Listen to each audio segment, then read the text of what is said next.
Chers amis philosophes, bonjour, bienvenue dans cette série de podcasts Les clés de la philosophie. Je m'appelle Jérôme Ravenet et je partage avec vous des conseils et une réflexion sur les clés utiles pour entrer en philosophie à travers les exercices académiques de la philosophie, la dissertation et l'explication de textes autour des auteurs du programme officiel des examens et concours du secondaire et du supérieur. Chers amis philosophes, bonjour, nous nous retrouvons aujourd'hui pour parler du problème métaphysique du langage. Je vous propose de repartir avec un propos de Benveniste, extrait des problèmes de linguistique générale, texte que nous avons déjà cité dans les précédents podcasts consacrés à la question du langage, où la référence à Benveniste est tout à fait centrale.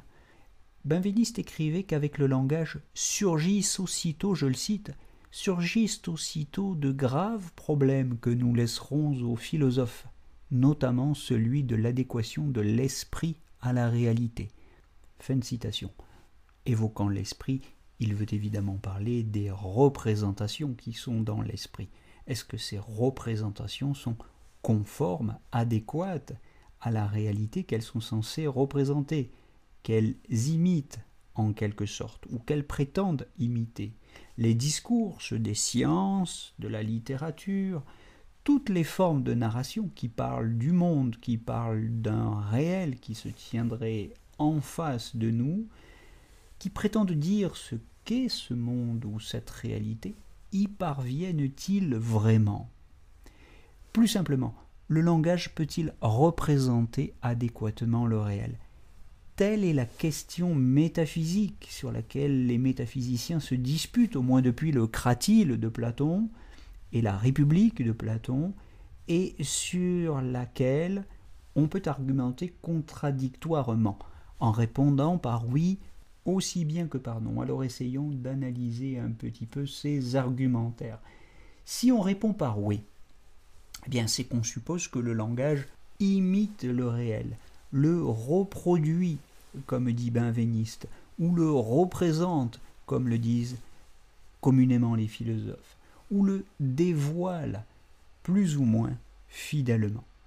Prenons par exemple le concept scientifique de cheval, le signifié cheval, c'est-à-dire le concept du cheval, encore une fois, qui saisit la nature ou les caractéristiques propres du cheval, la chevaléité du cheval, si vous voulez, qui nous permet de le distinguer de tous les bovidés.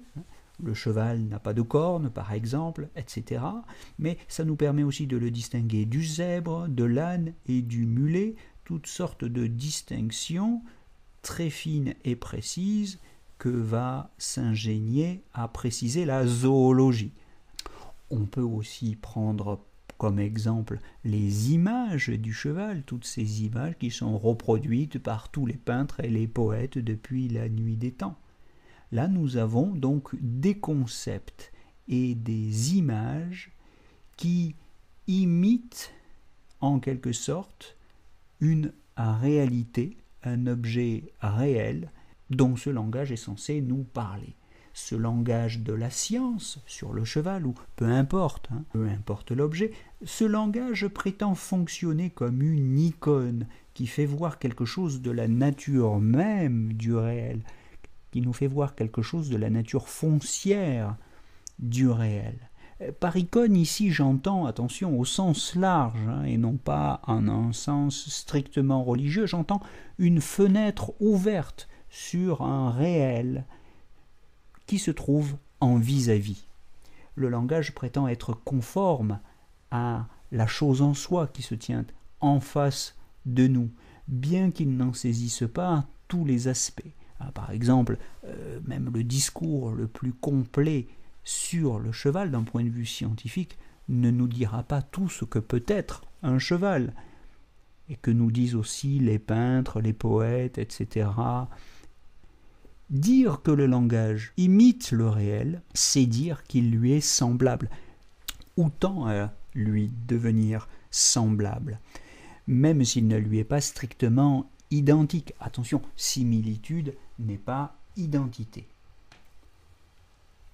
Bien, alors si maintenant on répond par non à la question qui nous occupe, on peut répondre par non à la question de savoir si le langage peut représenter adéquatement le réel.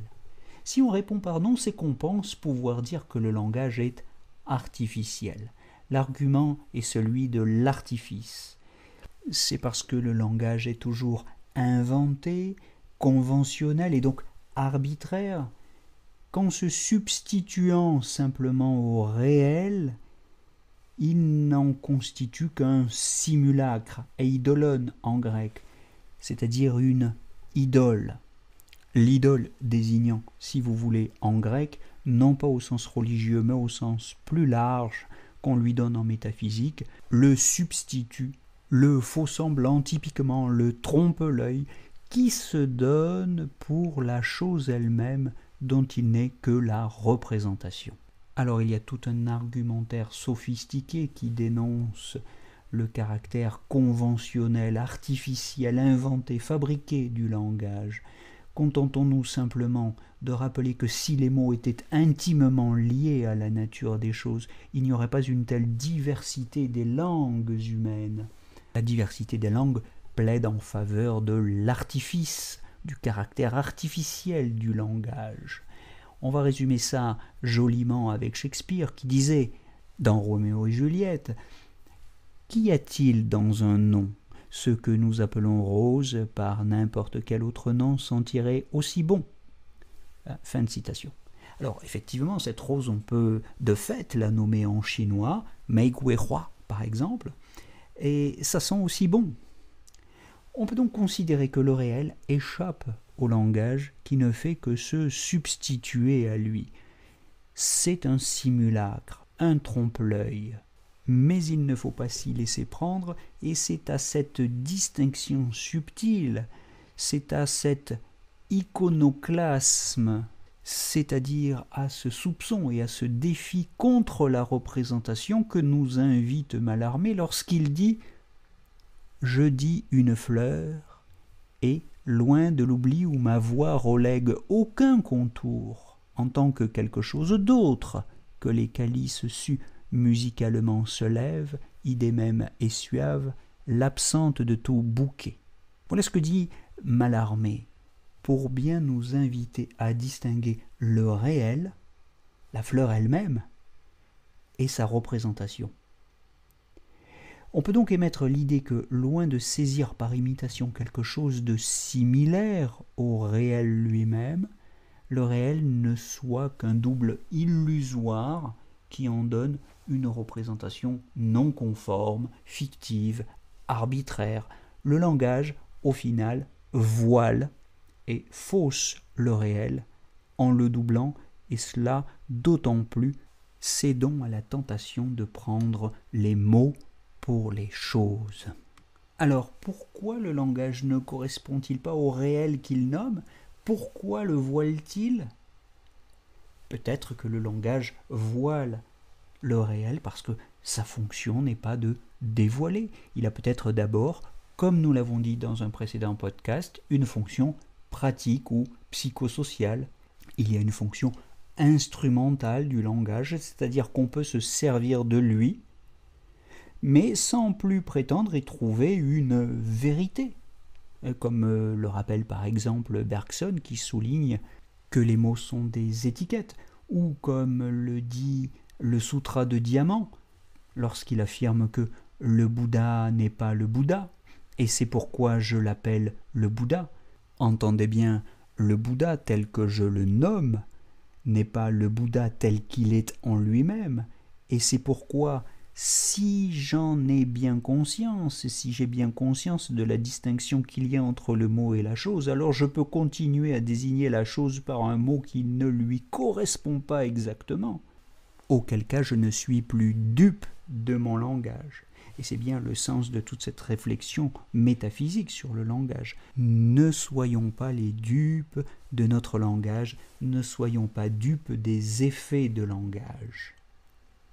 Donc il faut aller chercher la vérité dans le dévoilement du réel lui-même. Mais quel est-il ce réel ? Qu'est-ce que le réel ? Si le langage est, comme le disaient les Indiens, le voile de Maya, où faudra-t-il aller chercher la vérité qui dévoile le réel? Je vous propose de nous retrouver demain ou la semaine prochaine pour continuer d'y réfléchir, mais en attendant, si vous avez compris quels sont les deux argumentaires qui permettent de répondre contradictoirement par oui et par non à la question de savoir ce que le langage peut pour représenter adéquatement le réel, eh bien, vous avez compris l'essentiel de ce podcast, cette question métaphysique de la représentation du réel par le langage est une question tout à fait centrale, non seulement du cours de terminale en philosophie, mais de l'enseignement supérieur et de la philosophie tout entière. C'est la question fondamentale de la métaphysique. Je vous propose d'y revenir, d'approfondir encore cette question lors d'un prochain podcast et je vous souhaite en attendant une belle journée. À très bientôt.